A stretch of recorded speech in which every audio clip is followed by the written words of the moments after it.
Well, it's the first Sunday of the new year. And you know, everybody handles the new year a little different. Some people put a lot of credence in it, make a big thing out of it. Some people don't put much credence in it, don't make much of anything out of it. I'm not here today to preach to you that either one of them ways are right or wrong. Some folks do resolutions. Some folks don't do resolutions. It's really up to you. I have learned with the guy you're looking at, if I don't do some resolutions or goals, if I don't do some things that I want to reach or hit, I don't hit none of them. Can somebody say any amen there? Amen. Matter of fact, one guy said, I hit every one of them, I don't say it. And that's about the truth.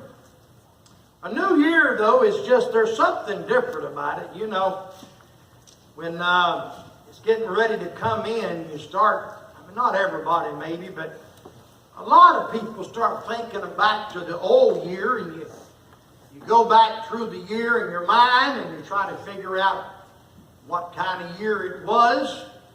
You look at the goods and the bads and the ups and the downs, and you realize, you know, another year ended, and there's some things you need to change, and you realize you may have changed some things through that year. Well, I think that's life, to be honest with you. I'm glad life isn't to a place where you can get 44 years old and be perfect and have no other goals to reach. I think the Christian life always has another level to go. There's another shelf up there. There's another level that the Lord can take me to. Now, I believe with all my heart, just as much as I'm standing here in front of you, that this is going to be a tremendous year for Grace Baptist Church. And I believe that because of a number of reasons. Number one, I believe the Lord wants it to be. I believe He has more at stake than you and I do. I think He wants to see this place filled up more than you and I do. I think He wants to see 11 guys come in instead of one more than I do. I think He wants to see about 15, 20 kids up at Kidsville, which sounds good to say, more than you and I do. I think He has a lot more at stake because, I'll be honest with you, I didn't give my son to die for your sins. He did. Second reason I believe this year is going to be a great year is there's just been some good things happening going into it. We had a good December, I believe. We had really a little above average attendance overall. This is an excellent crowd this morning. I don't know how many is here, but it's an excellent crowd, and I'm glad every one of you is here. But I mean, people getting saved the last few weeks. Little boy rides my bus Sunday before last. He gets saved that first Sunday. Then he comes back next Sunday and brings his two sisters and his brother, and they get saved. Then we have them saved in the jail. We have them saved after service. We have them saved at the potter's house. I just believe God has got this thing rolling somewhat right now. And health-wise, I need to eat better and do better this year in that area. But health-wise, right now, I feel pretty good. I mean, that you and me, that changes in 24 hours. But right now, I praise the Lord that my health is doing pretty good. And I thank the Lord that Brother Jesse is with us. And this week, he and I got to spend almost all day Wednesday together. We really got some exciting things. We went over some ideas that he had and some ideas that I had. We got our heads together, and between the two of us, we had a half a head. We got a lot of things and he had some exciting things. And we talked about some exciting things that could happen and the Lord could do this year. I'm going to go to Philippians chapter 3, where I was last week. And we're going to pick up in verse 10, which we didn't make it past last week. It's going to be a very simple message, not very long. And I know I say that sometimes, and that don't mean nothing. I mean it when I say it. Okay, I don't just sit here and tell you the story. Sometimes it gets a little longer. That I may know Him. And if you remember last Sunday, I said that our goal for the new year should be that every one of us takes Philippians 3:10 and makes it the goal of our life. Otherwise, Brother Todd and Floyd and David and Darrell and Brian and some of you guys that I know your names and faces, thank the Lord your names are better than your faces. But I do remember y'all. See, God wants this to be a great year for you guys. You know why? Because He wants you to know Him. I mean, really know Him. I don't mean know of Him. I don't mean know about Him. I don't mean be an acquaintance of Him. I mean to know Him. One thing that dictates the spirituality or the spiritual level of Ed Strickland, Brother Porterfield, is the amount of my reading. It's just real simple. If I read some stuff, Nathan, I should read. I spend a few hours a week reading Brother A.W. Tozier like I did Thursday. Spend a few hours a week reading my Bible, trying to read it every day. Read about the things of God and the good things of God. I just seem to do better. That's a novel idea, isn't it? So I started this year with some goals that I'm not going to announce them publicly. I've got 4 sets of goals that I wrote down. I was actually at Brother Charlie's house. I was actually at the hotel Friday night. He takes naps. He don't sleep long. He sleeps an hour and wakes up. So I just took a legal pad and paper and just wrote down some things this year I'd like the Lord to do in my life. And it wasn't things like, and nothing wrong with this, that I'd lead 100 people to Christ. Although wouldn't that be a blessing if we did? And it really wasn't like reading the Bible through 2 or 3 times, although that would be a blessing if we did. You want my goals were really that I get to know Jesus. Thought I preached about Him 45 years. I've sang about Him 60 years. I've heard about Him, Brian, 62 years. I've heard about Him, sang about Him, preached about Him, but I really want to know Him. I really, Brother Bobby, this might not be a corn shucker, bless God, there was a chicken swinging the chandelier sermon, but I'm just telling you from my heart right now. I really want to know Jesus. I really want to act like Him, Miss Linda. I really do. I really want to see people how He sees them. I don't want to see them my way anymore. I really want to treat people. I really want to treat people, Brother Porterfield, how He treated them. Kevin, Kevin, right? I really want to make decisions that He would make. I really want to put my money where He would put His money. I really want my time to be put where He would put it at. I really want this church to be filled, but I first of all want me to be filled with Him, Raoul. I want Jesus to fill me. Here's Brother Morris, what I think will happen. If He fills me, He fills some of you, He fills His church. Make them 2 and 2 go together.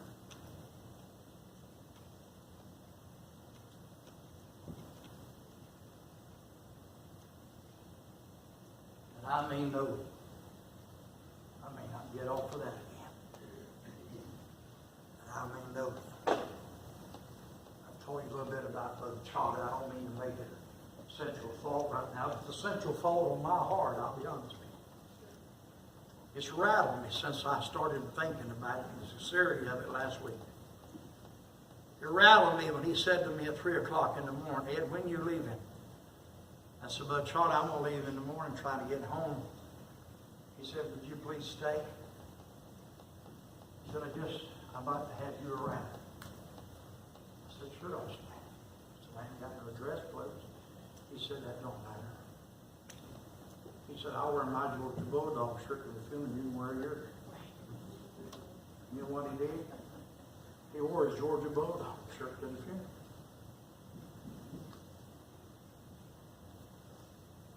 But I got to watching him laying over there, and I got to thinking about how Jesus has changed him. How far he's came the first time I met him.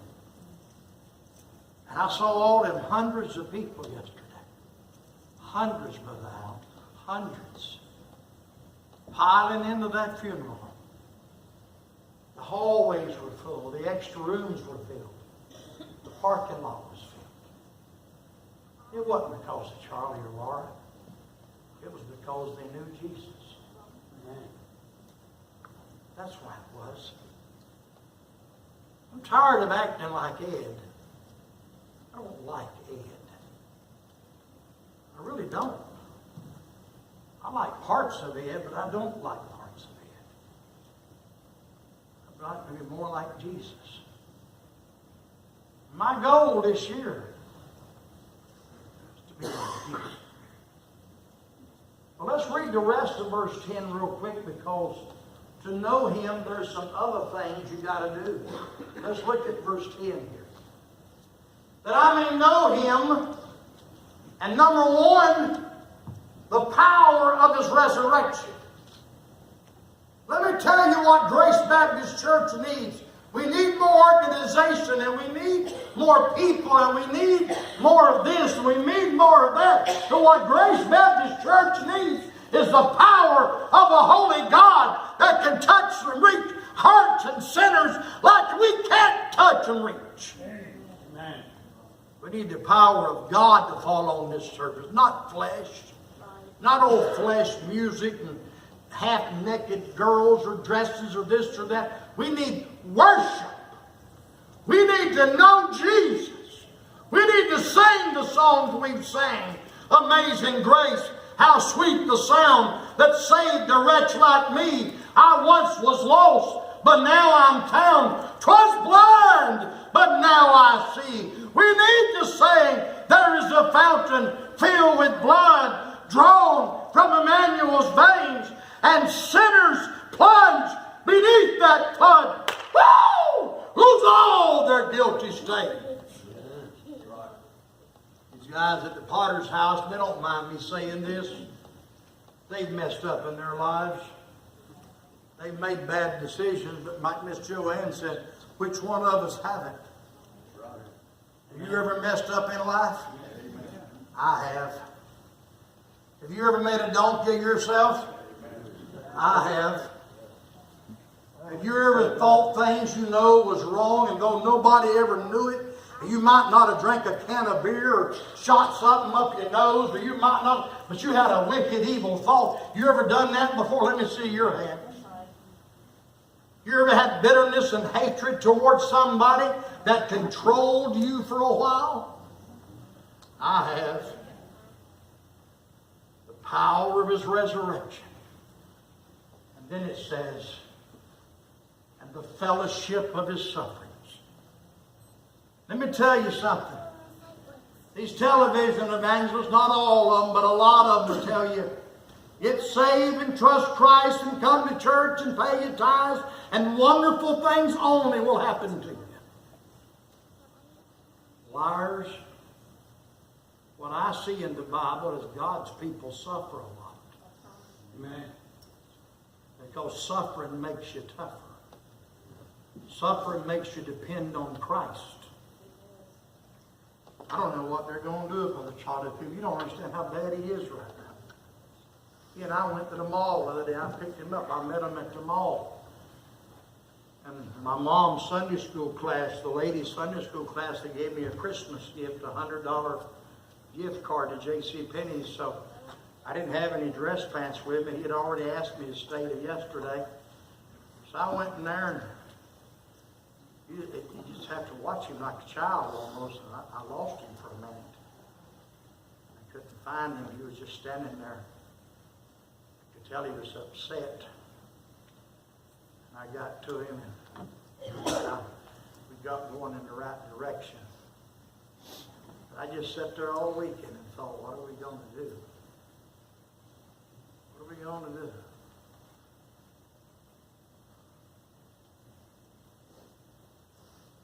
I can tell you what we're going to do. Jesus is going to take care of it. I don't know why he had to go through this. I can tell you right up front, Jesus knows in my heart, Andy. I'd have rather died myself than Laura Pennington. I really would. I really would. I'm serious. Suffering. A lot of you suffer through things. Maybe it's a bad past, or maybe it's a disease you're battling, or maybe it's financial stress that you just can't seem to get nothing wrapped around, or maybe it's some children that are breaking your heart. Oh, I know that one. Boy, I know how I want to react. I know how I want to treat it. Jesus got a hold of me the last 3 or 4 days and said, I'll say this to you because they can't get mad at me and you because you preached it. You love people, I'm telling you. You needed that hair to help you. It's exposed all your ugliness. Let's get that hair grown back. Let's get some bangs down there or something. Man, I'm kidding, Ben. You know I am. Looking forward to you preaching tonight. How many pages of notes you got right now? You're in trouble. You won't preach 30 seconds. You better go home and get a bunch more together. I had 11 pages, preach 7 minutes. Amen. Where was I at for your head told me totally off? Huh? Well, here it is, man. You know what Jesus told me the last 3 or 4 days? He said, do I treat you like you treating her?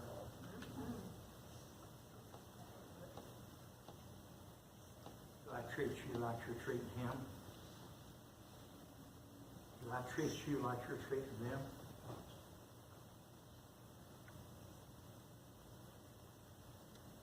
Yeah, but I'm hurt. I was hurt. Yeah, but I'm betrayed. I was betrayed. Yeah, but it's not my fault. It wasn't my fault.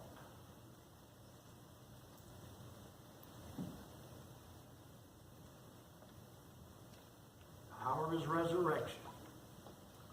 Fellowship of his sufferings. And watch the last statement as it goes with the other two. Being made conformable unto his death. You know what conformable means? It means to be made to become like or put in something. That's what conform means. Jesus said, what I want to do with you, Brandon, really, if I can, is I want to take you. You're a pretty big boy. I don't think Jesus is quite as big as you. I don't know. I don't think he would know sissy like they make him look like.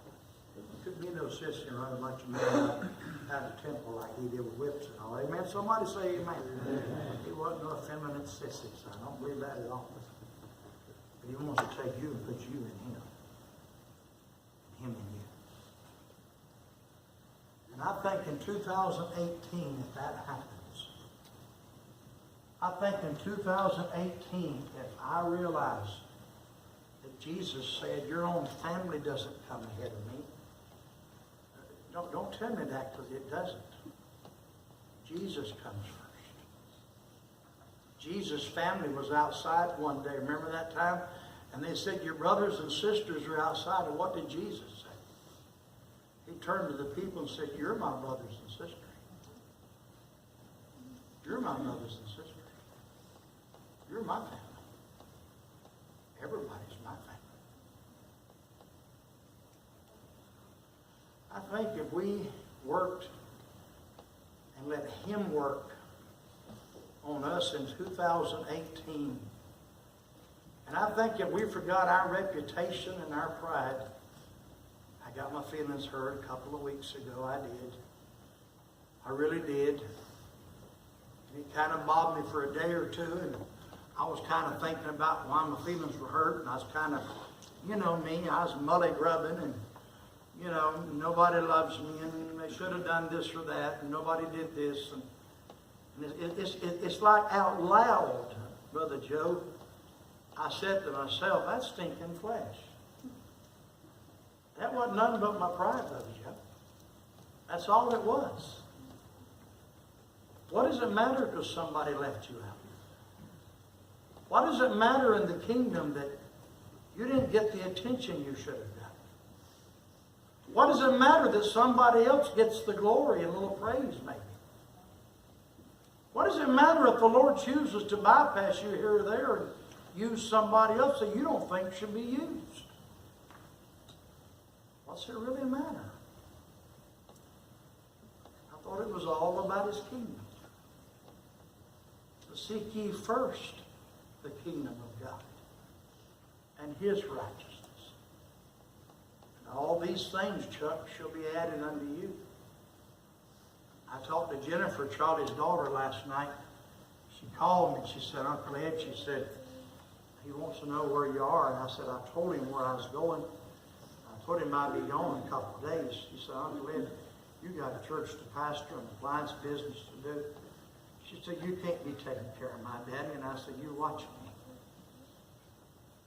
Hey, we're both retarded. We get along good. Hey, we'll go paint the town red or something. I said, if Jesus will help me, I can. See, all you need is Jesus helping you. All them problems you think so big, all them things that seem like you can't just, you know, I can't just, you know, Brother Ed, I've tried. Lord, if you just give it to Him, just to Him.